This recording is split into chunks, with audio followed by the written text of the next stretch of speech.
Good morning. Good morning, ladies and gentlemen. It's a real pleasure for me to be here this morning. You know, the center that I direct, the IMD World Competitiveness Center, has as a mission to help countries and companies to create value in the long term. And as such, you know, the discussion that I would like to have with you today is about the changing game of global competition and what it means in terms of taxes for the 21st century. So I'm going to try to be a visionary of what is going to happen in terms of taxes in the coming century. And of course, predictions take a lot of risk because I may be completely wrong. I'm not going to address what are the challenges of the Ukraine today in terms of attraction of investment or in terms of tax codes. What I want to highlight today is I think is a problem that in my opinion is going to shape the way how we see taxes in the coming decades. Okay?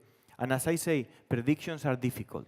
And we need to take into account as well that today we live in a world where making predictions is going to be very difficult because we lack foresight to predict events, but also we lack foresight to assess what the impact of events is going to be.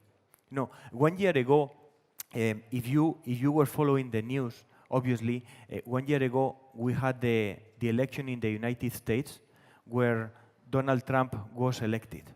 And exactly 1 year ago, the perception of markets was that when Donald Trump wins the election, stock markets are going to drop. Okay? It was interesting for me to go through that phenomenon because, you know, as asset manager as well, very often you have to make statements about what is going to be the impact of events. And I just want to show you this as an introduction. You know, 1 year ago, before the election, 1 day before the US election, there were two facts that were clear to everybody. First of all, Donald Trump would never win the election. And second, the stock market would drop after Donald Trump would be elected.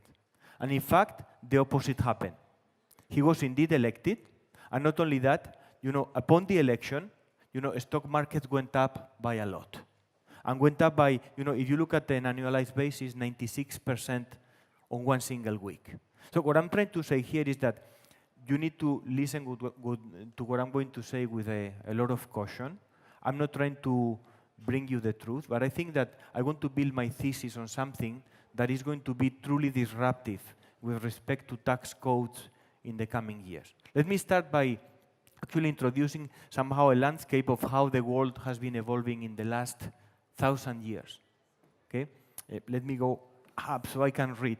So between year 1000 and 1930, the world GDP per capita has increased by a factor of 3, which is not bad if we take into account the human evolution.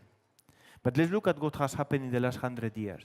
In the last 100 years, the world GDP per capita has increased by a factor of 21 times. That is, the performance of the world economy has been something like this, you know, been massive improvements, especially in the 20th century.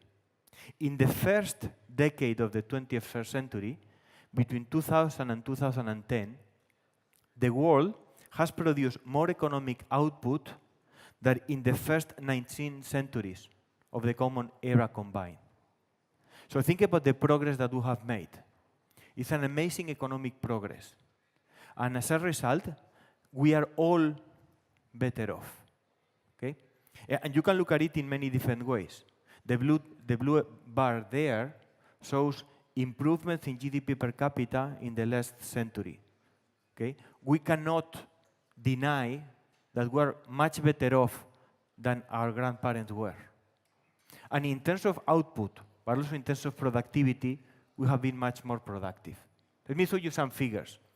This is a figure of what the Bank for International Settlements has called the productivity puzzle. This is an observation about output per capita in the recent years. So look at the graph where I have highlighted the Ukraine. This graph shows productivity of labor for a sample of countries. Remember, productivity of labor is output divided by the number of people employed. Productivity of labor is extremely important for a country. Why? Because it determines wages. In economic terms, our salaries have to be related, at least in the long term, to productivity of labor. But then, given that productivity of labor determines wages, then wages determine tax revenues. Okay? Now, look at those countries. On the top lines, you have the United States, you have Switzerland, there are other countries, for example, Qatar, that shows higher levels of productivity of labor. And then the bottom lines show, Brazil, China, India, and you can see that the line for Ukraine is somehow flat, remains around $20,000 in constant 2016 money for the last probably 40, 60 years. Okay? So what we can conclude from there is that there is a big problem for the Ukrainian economy today, that is its lack of productivity, which is at the level today of countries that are purely agricultural or manufacturing, like China and India. Okay? So in terms of welfare, the country has stalled, especially compared to the richest countries in the world. Okay?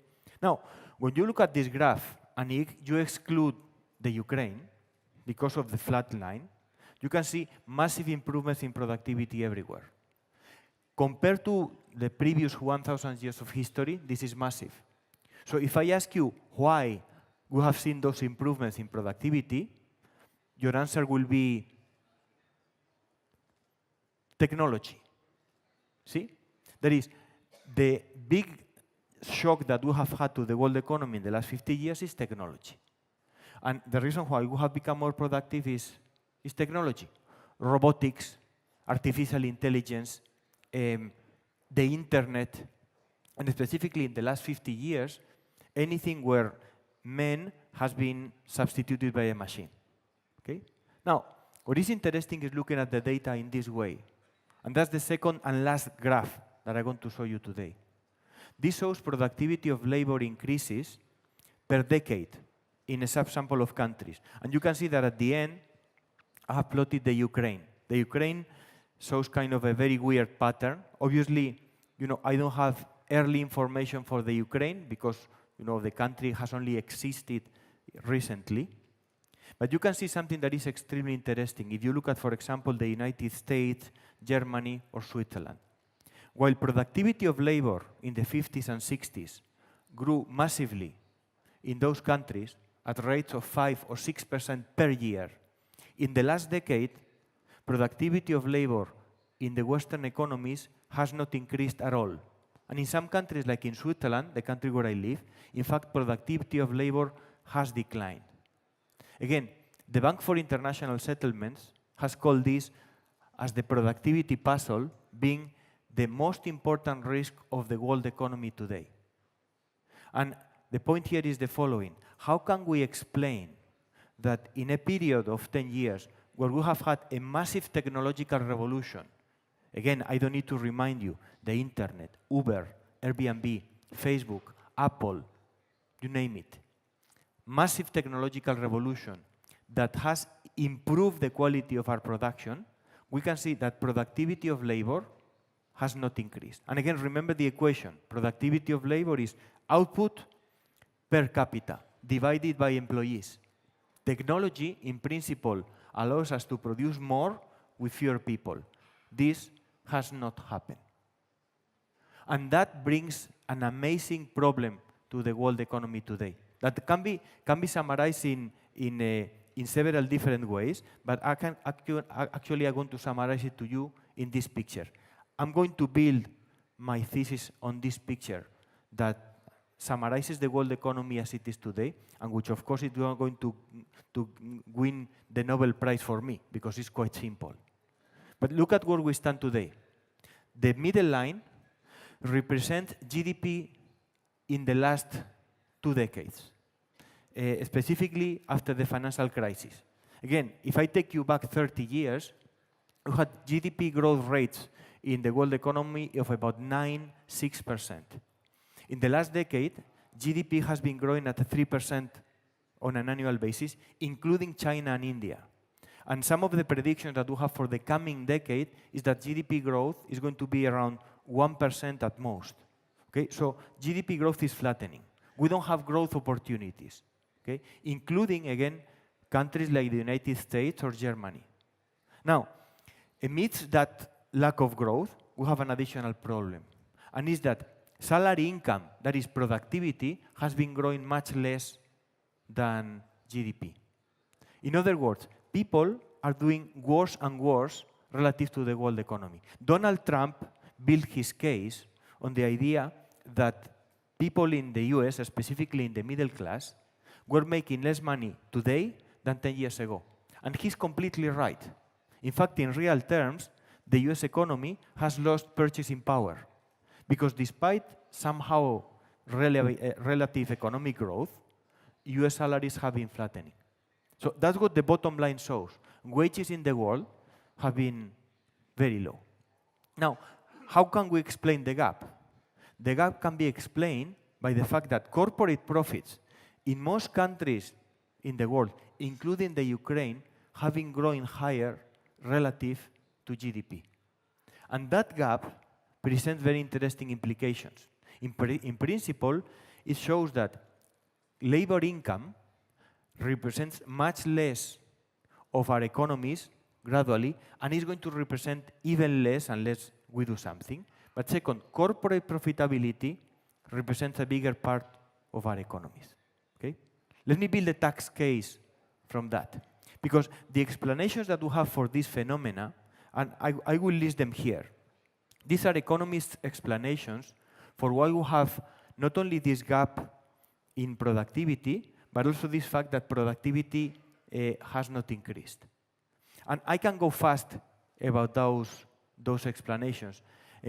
Just to make the point that at the end of the day, to me, the only explanation that remains is the last one. So if I go back to the basic question, which is, why is it that labor income has been flattening in the last 10 years? One explanation is data is wrong. Of course, that's the typical accusation to economists. We crunch data, we manipulate data, and I show you the data that I want. Okay? I don't think that this is the case, but you can believe that explanation. Second, we work less. One of the impacts of technology maybe is that we work less hard than before. That's not true either. And you can see that. I just need to show you very simple evidence here. But one example is Japan. In Japan, in fact, it was introduced earlier this year a new policy measure that is called the Premium Fridays, that forces employees to take one Friday afternoon off because the Japanese work too hard. And as you know, they get stressed and then they commit suicide. So it is not true that we work less. Actually, our productivity declines have come accompanied by an increase in the number of hours work relative to what we were doing 40 years ago. In other words, we work harder than our parents, but we make less money than our parents. Okay? And any other explanation doesn't hold. You know, we produce more, but what we produce is cheaper, doesn't hold because the data that I have shown you is in real terms. We work in less productive jobs. It is the 2008 crisis. All these explanations that have been put forth by economists do not explain the puzzle, with only one exception, which is technology. And in fact, let me show you one simple way of explaining this through the use of technology. So look at something that has been written in the recent months. Two reports, both of them from the beginning of this summer. Specifically, let me refer to a McKinsey report that argues that in the next 15 years, technology, artificial intelligence, robotics is going to cause massive increases in productivity of about 10% for the overall world economy. But look at what McKinsey says. McKinsey says that let me go here. I'm going to skip this because there are too many numbers. McKinsey says that the trick that is going to explain why artificial intelligence and technology is going to increase productivity is that people who are displaced by technology will find different jobs. And if this is the case, then it means that what technology does is that it makes some jobs more efficient. For example, car manufacturing, where you don't need people anymore, you can use robots. But then those who are misplaced by car manufacturing will find other types of jobs.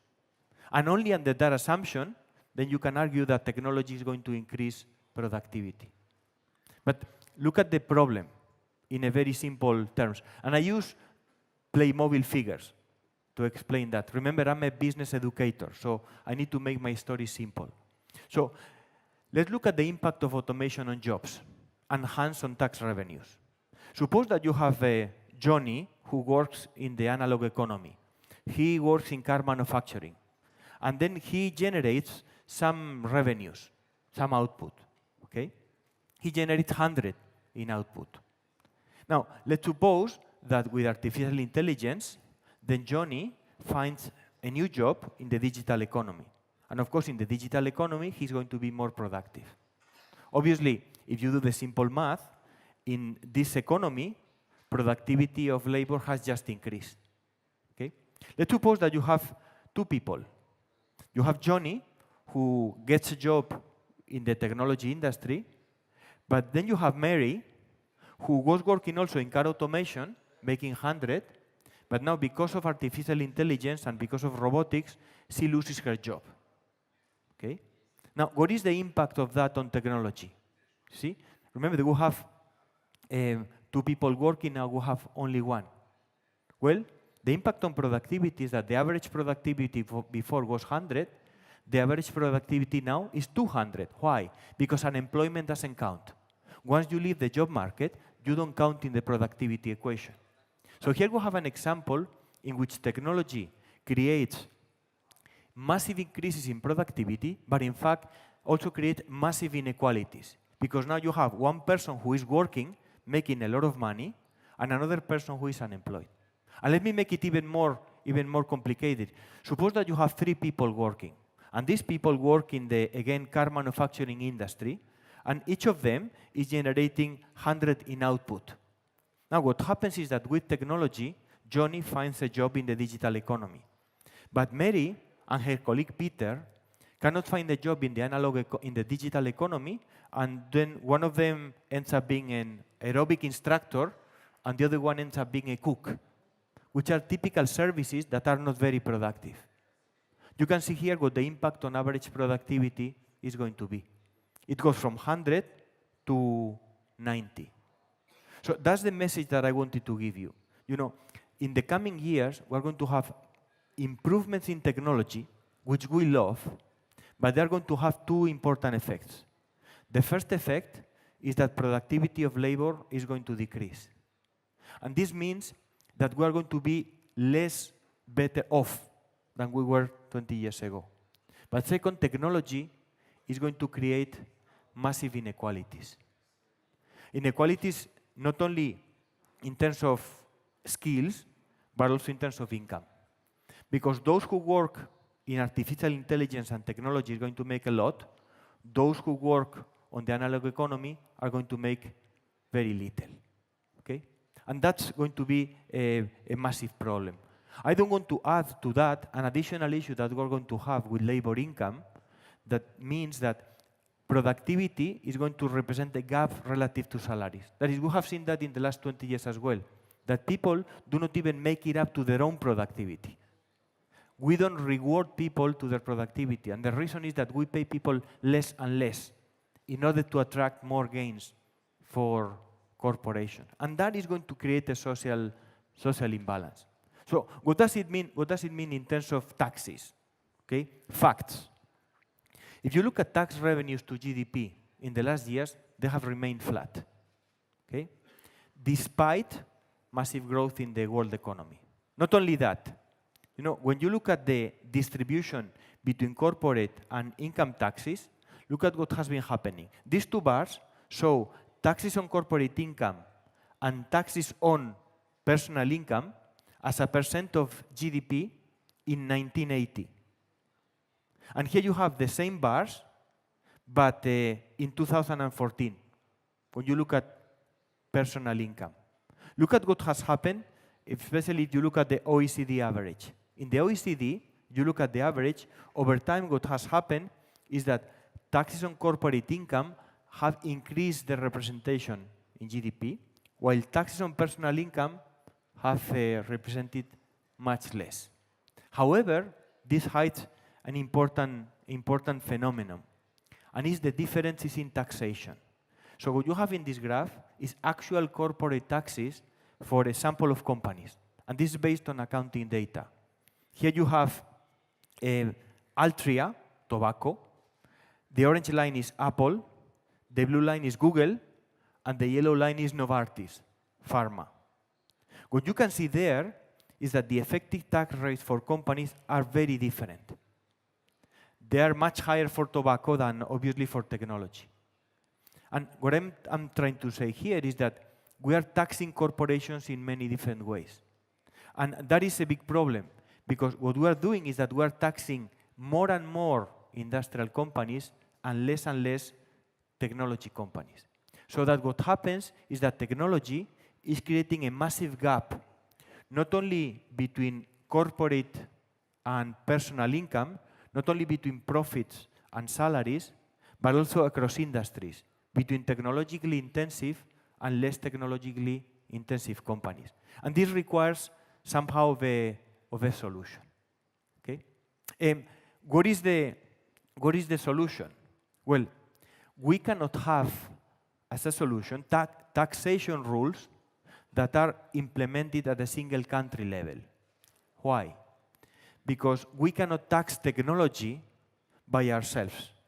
If we tax technology in order to just close the social imbalance, what happens is that we know that technology is mobile, but also employment. And here you have examples of companies that have been created in Europe, and primarily in Eastern Europe, that were bought by American capital and brought to the US, where corporate taxation is lower. That is, the fate for the Ukraine is that we cannot tax technology.